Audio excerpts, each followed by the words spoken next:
My name is Ethan Carter, and for most of my life I carried a label I never asked for, weak. It wasn't something I called myself at first. It was given to me, handed down like an unwanted inheritance. My father, Richard Carter, was a man of grit and gravel, a rancher whose boots seemed to shake the ground with every step. My older brother Jack was his reflection in younger form, all broad shoulders, booming voice, and the kind of confidence that made people follow without hesitation. I was neither of those things. I was quieter, softer, more interested in listening to the wind than in breaking horses. And in my family, softness was mistaken for fragility. My earliest memory of that difference comes from a summer afternoon when I was about 8. Jack was 10, already a master at showing off. We were out near the corral, and my father wanted us to learn how to throw a lasso. Jack caught the post on his first try, grinning at me as if he'd roped the moon itself. When it was my turn, my rope fell short, landing limp in the dust. My father's sigh was heavier than the Texas heat. "Lord help me," he muttered, shaking his head. Jack laughed loud enough for the ranch hands to hear. From that day on, every failure of mine seemed to confirm what they believed: Ethan was not cut from Carter cloth. That judgment followed me through school, through town gatherings, through every dinner where my father's eyes lingered longer on Jack. Even when my grandmother, Margaret Carter, tried to tell me that gentleness was its own kind of strength, I couldn't believe her. She would sit with me by the river, telling stories about how the land listened to those who listened back. But what good were stories when compared to Jack's victories and rodeos, his booming laugh at the feed store, his way of walking into a room and owning it? When my father passed, the town gathered in black hats and quiet murmurs. After the service, we all sat in the lawyer's office, listening to the reading of the will. The Carter Ranch, with all its cattle and machinery, went to Jack. Everyone nodded as though that were as natural as sunrise. Then the lawyer cleared his throat and said, "To Ethan Carter, Richard leaves the property known as the River House." A silence heavier than grief settled over the room. Jack's smirk spread wide. "Figures," he muttered, not bothering to hide his amusement. The River House was a relic: sagging porch, broken windows, a roof patched with rust. Worthless, at least to everyone else. I wanted to feel angry, wanted to protest that I had been slighted. But the truth was, I had expected nothing more. If Jack was the heir to strength, I was the heir to ruins. I accepted the key in silence, pocketed it like a stone, and walked away before anyone could see the heat burning in my eyes. The first time I stood before the River House as its owner, I felt the full weight of my father's judgment. The building leaned like an old man too tired to stand. Weeds grew waist-high around the steps, the porch sagged dangerously, and the paint had peeled until only gray wood remained. One window hung shattered, its shards catching the sun like broken teeth. Inside smelled of rot and dust, the air heavy with abandonment. It was not a home. It was a tomb of forgotten years. Yet, even then, the river spoke.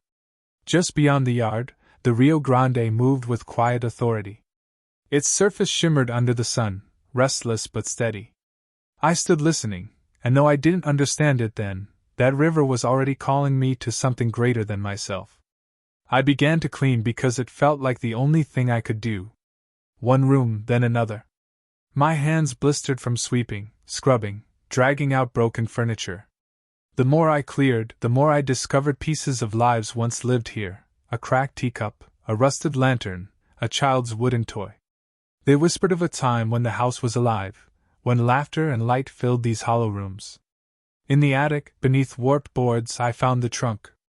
Heavy, iron-bound, rust eating away at its hinges.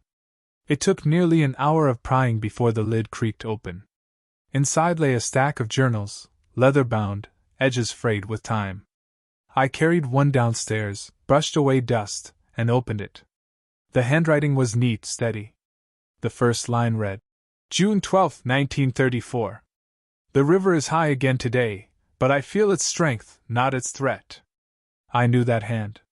It belonged to my grandmother, Margaret Carter. She had passed when I was young, her voice a faint memory. But here, in ink, she was alive again. I spent hours turning pages, her words pulling me deeper into a world I had never known. She wrote about tending to neighbors when storms damaged their homes, about teaching children the uses of wild herbs, about gathering the community at this very house when others had nowhere to go. This place was not worthless, it had been the beating heart of something sacred. And then I found my name. I froze, eyes tracing the letters. I pray for the day Ethan finds his strength. For strength is not in what we conquer, but in what we preserve. The journal slipped from my hands, landing softly on the table. She had written those words decades ago, but they pierced me in the present. I sat in silence as the river whispered outside, my grandmother's voice echoing through time. For the first time in my life, I wondered if perhaps weakness was not my fate. Days turned into weeks as I read through my grandmother's journals. Each page was a thread, weaving me into a story larger than myself. She wrote not just of chores and weather, but of meaning, how the land had a spirit, how the river demanded respect, how community was strongest when people gave rather than took. Her words were not instructions, but reminders, quiet truths waiting for someone to listen. For years I had felt invisible, even to myself, but in those pages, I felt seen. I started working on the house with a new sense of purpose. My hands were clumsy at first, unskilled. I had never been trusted with tools beyond what was necessary, and Jack often mocked me for being all thumbs. But there is something about sweat and splinters that teaches you faster than any book. I replaced boards on the porch, hammered nails until my arms ached, patched windows with scavenged glass. Each repair felt like a conversation with my grandmother, as if she were guiding me, urging me forward. It was during this time that Clara walked into my life. She came down the dirt road one afternoon, her shadow long against the late sun. A schoolteacher, though younger than me by a few years, she carried herself with a calm strength that made her seem older, wiser. She knocked on the frame of the open doorway where I was pulling out a rotten beam. "Is this the old Carter place?" she asked, her voice curious, not judgmental like so many others. "It is," I said, brushing sawdust from my hands. "Or what's left of it." She stepped inside, her eyes wide as they traced the peeling wallpaper, the sagging ceiling, the patched floorboards. Yet instead of pity or ridicule, her gaze held wonder. "This house has stories," she whispered, almost to herself. I laughed bitterly. "Most people just see a ruin.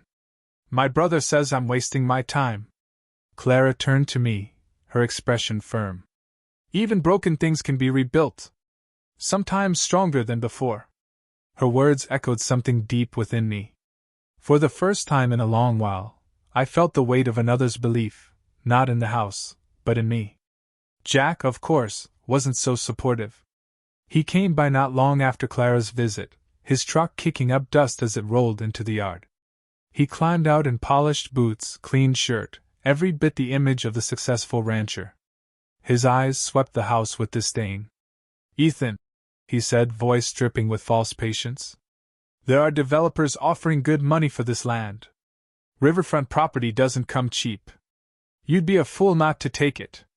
Think what you could buy, a little place in town, maybe a fresh start." I wiped sweat from my brow and met his gaze. "I'm not selling." Jack's smirk faltered. He wasn't used to hearing resistance from me. "You'll regret it," he said coldly. "You're clinging to a corpse. This house will never be more than rot and memories." But even as he drove away, dust rising behind him, I heard my grandmother's words in my heart: strength is not in what we conquer, but in what we preserve. And I knew Jack was wrong. Clara began to visit often. She told me of her students, of how they loved hearing stories about the past, about the land, about the people who had lived before them. "They need to know," she said one evening as we sat on the porch, the river glinting in twilight. "History isn't just dates in a book. It's the lives that came before, the lessons they left behind. This house could teach them." An idea sparked between us. What if the river house wasn't just rebuilt as a home, but as something greater? A heritage and nature center, a place where children could come to learn about the land, about history, about how to live with respect instead of greed. A place where my grandmother's journals could live again, not gathering dust in a trunk but guiding new generations. The thought terrified me. Who was I to build something like that? I had no money, no experience, no reputation. But Clara's belief never wavered. And so I began. I taught myself carpentry from borrowed manuals, pored over old guides at the library. My hands hardened with calluses, my muscles strengthened with labor. I worked by lantern light when the sun went down, the sound of hammers and saws mixing with the river's steady hum. Clara helped however she could, painting walls, hauling supplies, encouraging me when doubt gnawed at my resolve. Word spread through town. Most people scoffed. Ethan Carter? Rebuilding the river house? He couldn't fix a fence, and now he thinks he can build a center? Their laughter stung, but I pressed on. Jack was harsher. He filed claims at the courthouse, trying to prove the land had been wrongly given to me. He cornered me in town meetings, mocking me before others, calling the project a fantasy. His voice was louder, more convincing, and many nodded along. I wanted to disappear, to give in. But every time I felt my knees weaken, I remembered my grandmother's words. What we preserve. Slowly, the house began to change. The porch stood straighter. The roof no longer leaked. Windows caught the morning light instead of shadows. The house still bore its scars, but it was alive again, and so was I. Then came the storm. It started with dark clouds building in the distance, whispers of rain carried on the wind. At first I thought little of it. Storms came and went. But this one lingered, growing heavier with each hour. The river swelled, fed by rains from mountains far away. Its voice grew louder, angrier. By nightfall, it was a roar. The river burst its banks, tearing through the land with merciless force. Water rushed across the yard, mud swallowing everything in its path. Trees cracked, fences splintered, debris slammed against the house. I stood helpless at the window, watching months of labor drown in a single night. By dawn, the river house was half submerged. Floors buckled, walls sagged, my tools lost to the flood.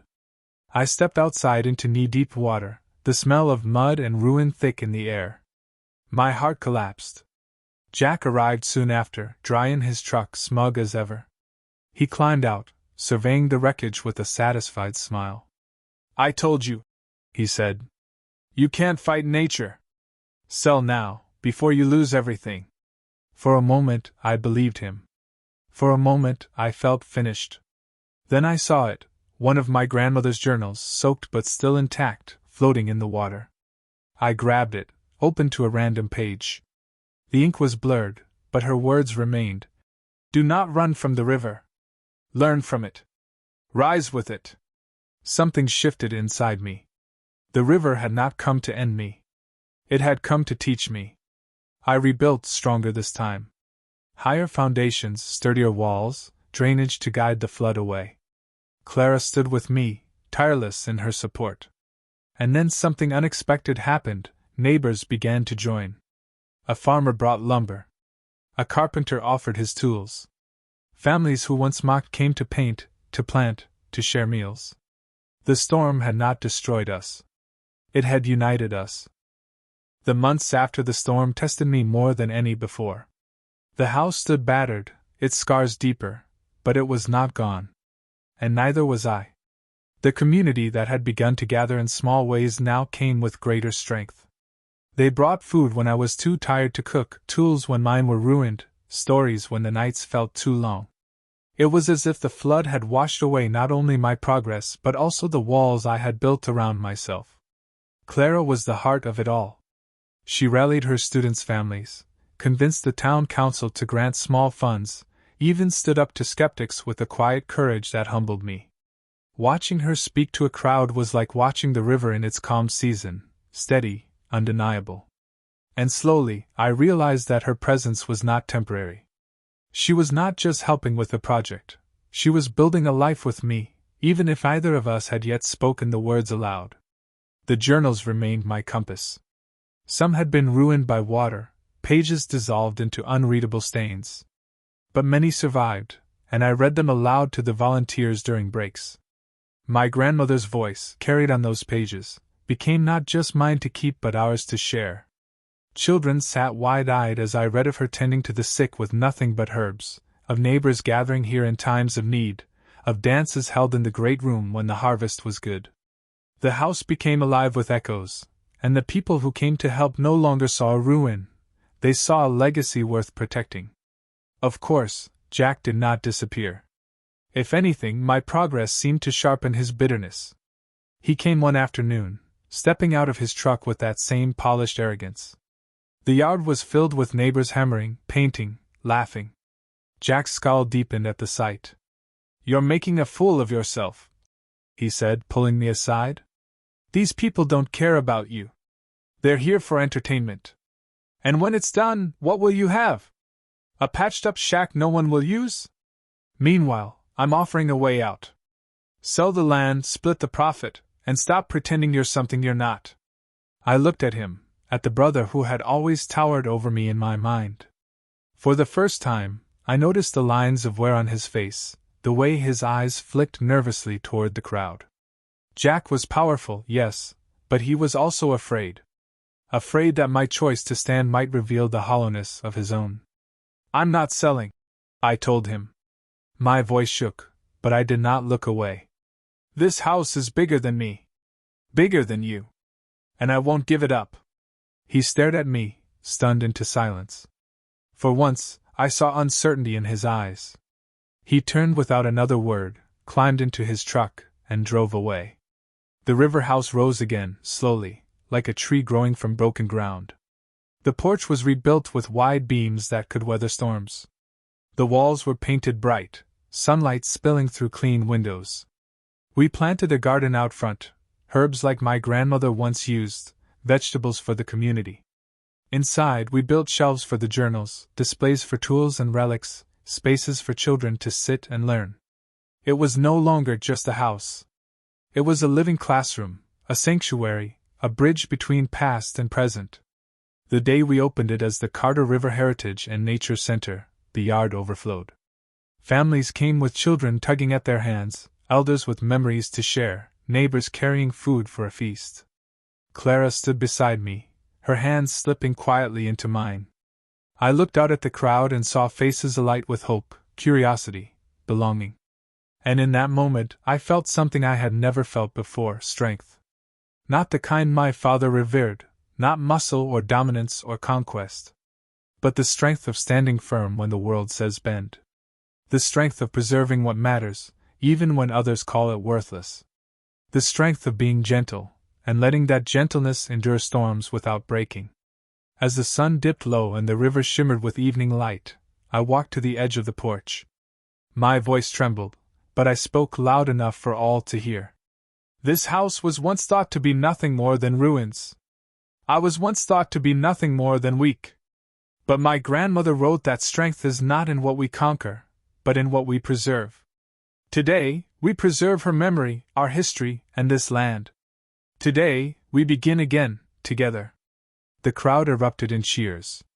Clara squeezed my hand, her smile brighter than the setting sun. Children ran laughing across the yard.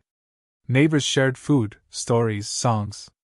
And the river flowed beside us, steady and eternal, no longer a threat but a companion. That night, when the last lanterns dimmed and the people went home, I sat alone on the porch. The journals rested beside me, their pages fluttering in the breeze. I thought of my father, of Jack, of the years I had carried the weight of being less. And then I thought of my grandmother, of her words written long before I understood them. "I found it, Grandma," I whispered into the night. "I found my strength." The river answered with its ceaseless murmur, as if to say it had known all along.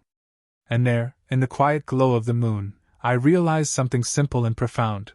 I was no longer the weak one. I was the keeper of stories, the preserver of what mattered, the man who had built a home not just for himself but for everyone.